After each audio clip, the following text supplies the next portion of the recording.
Unitarian theologian James Moulton writes, with a special sense of intimacy and immediacy and inwardness, music redefines, illumines, refreshes, and orders our experience. It is not an escape from reality. It is rather a rediscovery of a center of meaning and power, of a center that is a symptom and a sign of faith. Ultimately, not a human achievement, but a gift of grace. We gather to celebrate that center of meaning and power through the gift of song, word, and silence, the dance of grace and grief in our lives, the magic and mystery of human community, stretching our daily lives hopefully in the direction of eternity. This morning on our annual Music Sunday, we celebrate the power of music in worship through the whole spectrum of musical expression.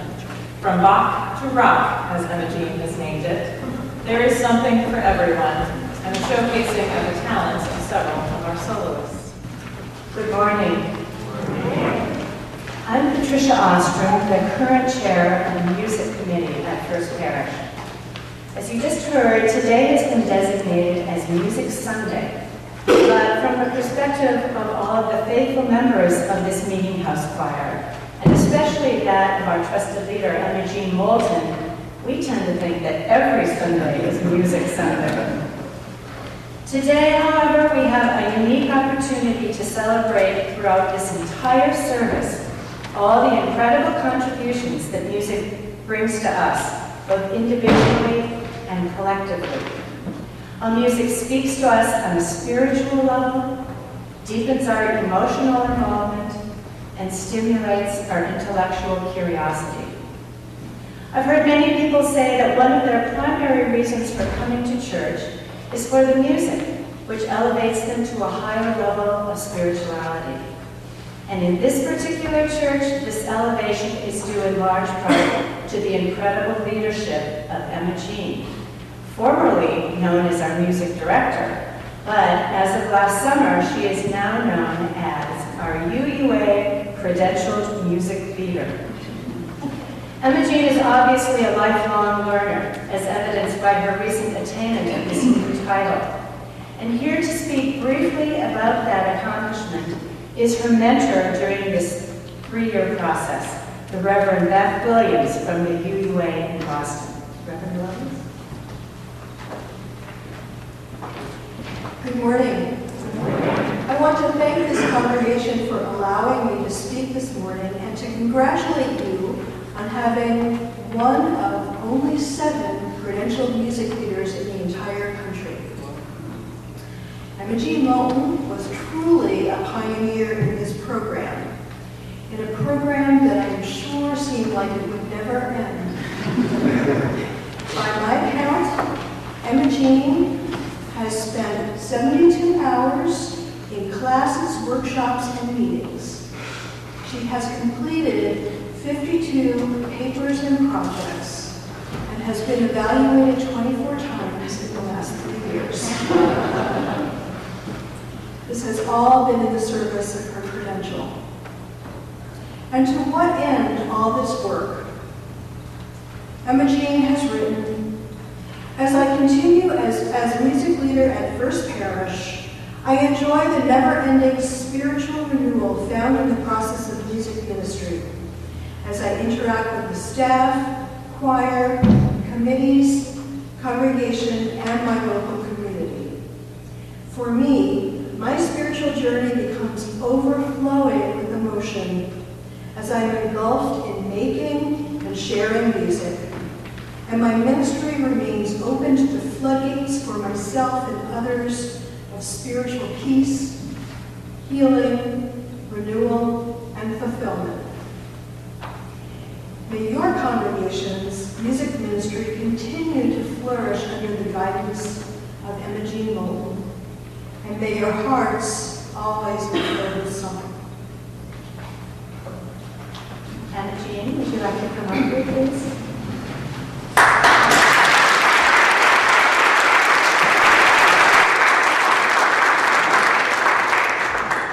Emma Jean has put her 25 years. She puts careful thought into every piece of music performed, choosing from a vast array of musical styles and periods. She brings in instrumentals to complement the choir and to add new dimensions to the service. First Parish's amazing gift of the Hunsaker Fund has allowed Emma Jean to plan special annual concerts, typically at Christmas and at Easter. You all know what a skilled pianist, organist, and accompanist she is. And on top of this, she has shown steadfast affection for this choir. And that's not always easy when you're dealing with such an opinionated bunch of people. So, on behalf of the choir, the music committee, and I'm sure all of you in the congregation, I would like to present Emma Jean with a symbol of her accomplishment and the best wishes of us all.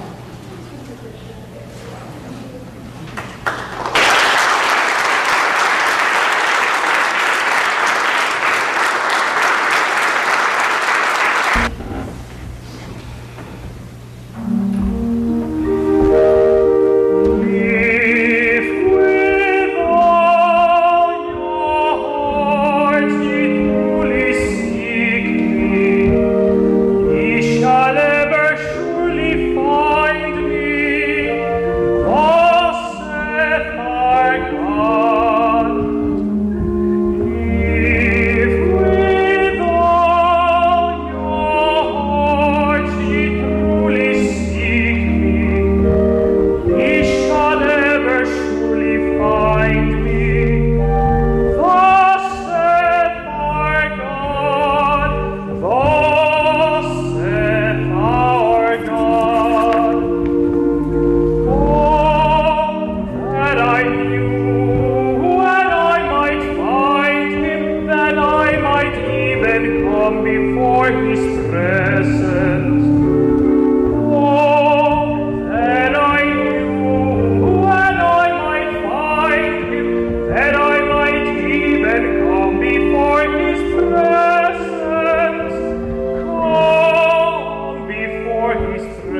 German Protestant pastor Dietrich Bonhoeffer was active in the resistance to the spread of Nazi power in the 1930s and 1940s. He was eventually imprisoned and then hanged by the Gestapo. During his time active in the resistance, he took over an underground seminary and taught there with other members of the resistance, and wrote of that experience of living in Christian community in that setting. This reading is an excerpt from that work. Unison singing, as difficult as it is less of a musical than a spiritual matter. Only where everybody in the group is disposed to an attitude of worship and discipline can unison singing, even though it may lack much musically, give us the joy which is peculiar to it alone. There should be singing, not only at personal devotions, but at regular times of the day or week. The more we sing, the more joy we derive from it, but above all, the more devotion and discipline and joy we put into our singing, the richer will be the blessing that will come to the whole life of the fellowship from singing together.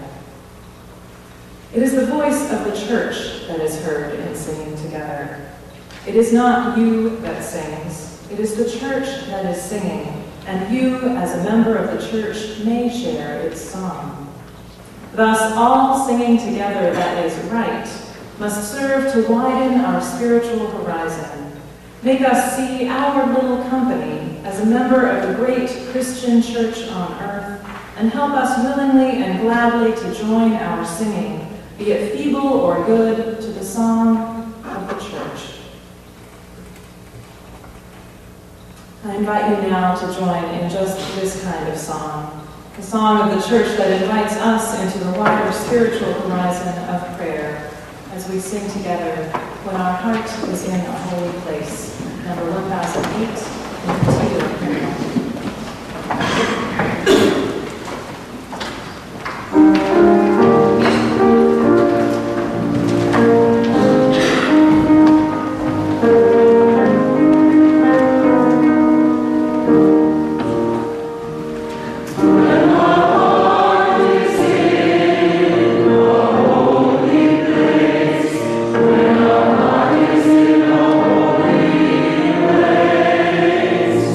We are blessed with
together to seek after the sacred in all our hearts, to sound trumpets in celebration, in warning and in mourning, to choose something like a star to lead us on, returning ever to the holy place where we find peace, joy, and harmony that makes room for us all. Let us go in peace and go in song.